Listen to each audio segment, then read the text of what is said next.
नमस्कार दोस्तों, मैं दिव्यांशी गुड़ एक बार फिर हाजिर हूँ एसबीटी न्यूज की खास खबरों के साथ। पेश है आज 3 दिसंबर 2024 मंगलवार शाम 7:15 बजे राजस्थान की बड़ी खबरें।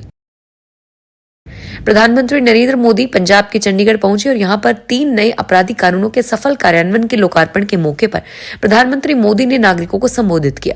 इस दौरान उन्होंने कहा कि एक ऐसे वक्त में जब देश विकसित भारत का संकल्प लेकर आगे बढ़ रहा है, जब संविधान के 75 वर्ष पूरे हुए हैं, तब संविधान की भावना से प्रेरित भारतीय न्याय संहिता के प्रभाव का आरंभ होना बहुत बड़ी बात है।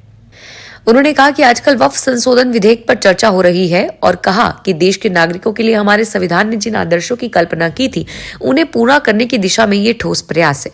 लेकिन व्यवहारिक सच्चाई कुछ और है। कानून हर पीढ़ी के प्रति संवेदनता से परिपूर्ण है।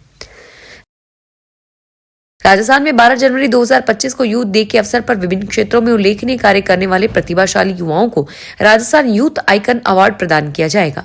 अवार्ड के लिए विभाग द्वारा आवेदन आमंत्रित किए गए हैं। युवा मामले व खेल विभाग के शासन सचिव डॉक्टर नीरज कुमार बवन ने बताया कि अवार्ड के लिए प्रदेश के 15 वर्ष से 29 वर्ष के आयु वर्ग के युवा जो कला, विज्ञान, संस्कृति, तकनीकी, कृषि, पर्यावरण और महिला सशक्तिकरण तथा स्वच्छता में उत्कृष्ट कार्य कर रहे हैं, वे राजस्थान युवा बोर्ड की वेबसाइट पर आवेदन कर सकते हैं। दिल्ली जयपुर हाईवे पर एक मवेशियों से भरा हुआ ट्रक पलट गया। इस हादसे में 3 गायों की मौत हो गई। जानकारी के अनुसार मवेशियों को कथित तौर पर काटने के लिए ले जाया जा रहा था। पुलिस ने बताया कि इस घटना में 3 पशु तस्कर भी घायल हैं, जिसमें एक की हालत गंभीर है। मंगलवार सुबह ग्राम पंचायत पंचगांव चौक के पास का है। सुबह सुबह पलटी ट्रक हादसे के संबंध में गुरुग्राम पुलिस कंट्रोल रूम में सुबह करीब 6:30 बजे सूचना मिली कि मानसरोवर पुलिस स्टेशन की टीम मौके पर पहुंची और पाया कि ट्रक पलटा हुआ था और वहीं घटनास्थल पर घायल मवेशी और संदिग्ध तस्कर मौजूद थे। यूथ कांग्रेस 16 दिसंबर को जयपुर में बीजेपी सरकार के खिलाफ बड़ा प्रदर्शन करेगी। जयपुर में इस प्रदर्शन को लेकर कोटा की यूथ कांग्रेस इकाई रणनीति बनाने में जुटी हुई है। यूथ कांग्रेस कोटा शहर अध्यक्ष मोइनुद्दीन गुड्डू ने बताया कि बीजेपी ने जनता से झूठे वादे करके सत्ता हासिल की है। पर्ची सरकार में एक भी युवाओं को रोजगार नहीं मिला है, उल्टा बेरोजगार किया गया है और युवाओं को नशा देने का कार्य किया। चतुर्थ राष्ट्रीय लोक अदालत की डेट में परिवर्तन किया गया है और अब यह कार्यक्रम 14 दिसंबर को नहीं होगा। राजस्थान राज्य विधिक सेवा प्राधिकरण की ओर से आयोजित की गई चतुर्थ राष्ट्रीय लोक अदालत का आयोजन अब 14 दिसंबर 2024 के स्थान पर 21 व 22 दिसंबर 2024 को किया जाएगा। विधि विभाग के विशिष्ट शासन सचिव सुरेंद्र पुरोहित ने बताया कि उच्च न्यायालयों व जिला न्यायालयों के बार एसोसिएशन के वार्षिक चुनाव 13 दिसंबर को होने के कारण 14 दिसंबर 2024 को आयोजित होने वाली इस वर्ष की चौथी राष्ट्रीय लोक अदालत की तिथि में परिवर्तन किया गया है। राजस्थान के राज्यपाल हरिभाऊ किशनराव बागड़े अपनी 2 दिवसीय यात्रा पर मंगलवार को अजमेर संभाग के बयावर जिला मुख्यालय पहुंचे।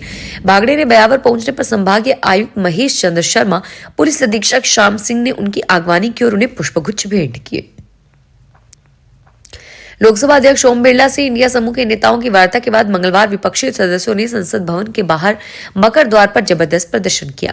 संसद की कार्रवाई शुरू होने से ठीक पहले विपक्षी दल के सदस्यों ने मकर द्वार के बाहर प्रदर्शन किया और सरकार से कहा कि वह जनता के मुद्दों पर संसद में चर्चा करे।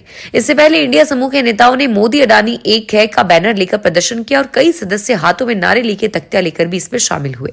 वायनाड से चुनकर आई सांसद प्रियंका गांधी वोड्रा सहित इसमें कई अन्य सदस्य भी मौजूद थे। Unique identification authority of India ने एक बार फ्री अपडेट के लिए डेडलाइन को 14 दिसंबर 2024 तक बढ़ा दिया है। इससे पहले फ्री में अपडेट करने की सुविधा 14 जून को खत्म होनी थी, लेकिन बाद में इसे बढ़ाकर 14 सितंबर किया गया। ये दूसरी बार जब सर्विस के लिए डेडलाइन को आगे बढ़ाया है। ये सर्विस अधिकाधिक माई आधार पोर्टल के जरिए उपलब्ध है और इसके तहत यूजर्स मुफ्त में अपनी डिटेल्स जैसे नाम और घर के पते को अपडेट कर सकते हैं। बांसवाड़ा शहर में स्थित महात्मा गांधी राजकीय अस्पताल में मंगलवार को कलेक्टर डॉक्टर इंद्रजीत यादव अचानक दौरे पर निकल पड़े। उन्होंने आते ही अस्पताल परिसर सहित वार्डों में घूमकर यहां की सफाई व्यवस्था को देखा। इसके लिए उन्होंने मैनेजमेंट को भी चेतावनी दी। अस्पताल में पूर्व में भी गंदगी को लेकर सख्त निर्देश दिए गए थे, लेकिन अस्पताल प्रबंधन साफ सफाई को लेकर गंभीर नहीं है। और वहीं एमसीएच बिल्डिंग में एक निजी कंपनी को गोद दी गई है, जिसकी जिम्मेदारी भी कंपनी की है। नागौर कलेक्ट्रेट पुलिस छावनी पर बड़ी संख्या में पुलिस जाब्ता तैनात किया गया है। डीडवाना कुचामन नागौर के किसान कलेक्ट्रेट पर जुटे हैं और सीमेंट कंपनी का विरोध कर धरना दिया। ऐसे में वृत्ताधिकारी राम प्रताप, सदर सीआई सुरेश कुमार सहित पुलिस जाब्ता मौजूद हैं। दरअसल सीमेंट कंपनी द्वारा जमीन अधिग्रहण से जुड़े मामले में किसान नागौर में जुटे हैं और सीमेंट कंपनी का विरोध करके धरना दिया जा रहा है। अजमेर डिस्कॉम ने 13 मृत कार्मिकों के आश्रितों को अनुकंपा नियुक्ति के आदेश जारी किए हैं और डिस्कॉम ने 5 मृतक आश्रितों को वाणिज्यिक सहायक द्वितीय 8 को चतुर्थ श्रेणी कर्मचारी के रूप में नियुक्त किया है। इनको नीम का थाना अजमेर व बांसवाड़ा में नियुक्ति दी गई है। 2 साल तक ये कर्मचारी परीक्षा वीक्षा काल पर रहेंगे और नियुक्ति के दौरान मानवीय दृष्टिकोण को तरजीह दी गई है। परिवीक्षा काल में वाणिज्यिक सहायक द्वितीय को 14,600 रुपए और चतुर्थ श्रेणी कर्मचारी को 12,600 रुपए प्रतिमाह मिलेंगे। सवाई माधोपुर में सिंचाई विभाग की ओर से मोरेल बांध की माइनर नहर की सफाई के नाम पर खानापूर्ति की गई है, जिससे मंगलवार को मलारना डूंगर उपखंड मुख्यालय के समीपवर्ती दिवाड़ा माइनर नहर के टूटने से आधा दर्जन से अधिक किसानों को 8 बीघा सरसों की फसल में पानी भर गया। सिंचाई विभाग के द्वारा यहां माइनर नहर की सफाई के नाम पर खानापूर्ति करने से पानी से लबालब होकर नहर टूट गई, जिससे किसानों के खेत में खड़ी फसलों में पानी भर गया। घटना की सूचना के मिलने के बाद किसान मौके पर पहुंचे और घटना की सूचना सिंचाई विभाग के अधिकारियों को दी। अलवर जिले में सरस ने गांवों में बनी 98 गोपालन समितियों को बंद कर दिया है, जिसके जरिए रोजाना सरस प्लांट में करीब 10,000 लीटर दूध पहुंचता था। करीब 6 साल पहले सरकार ने इन समितियों का गठन गोपालन को बढ़ावा देने के उद्देश्य से किया था। इस दौरान अलवर सरस दूध प्लांट के सुरेश सैन ने बताया कि जिले में 98 गोपालन समितियों के जरिए दूध आ रहा था और इनमें से अधिकतर समितियों की शिकायतें थी जो माफिया के जरिए दूध संकलित करने लग गई थी, जबकि हमारा उद्देश्य पशुपालक को असली फायदा मिलना था।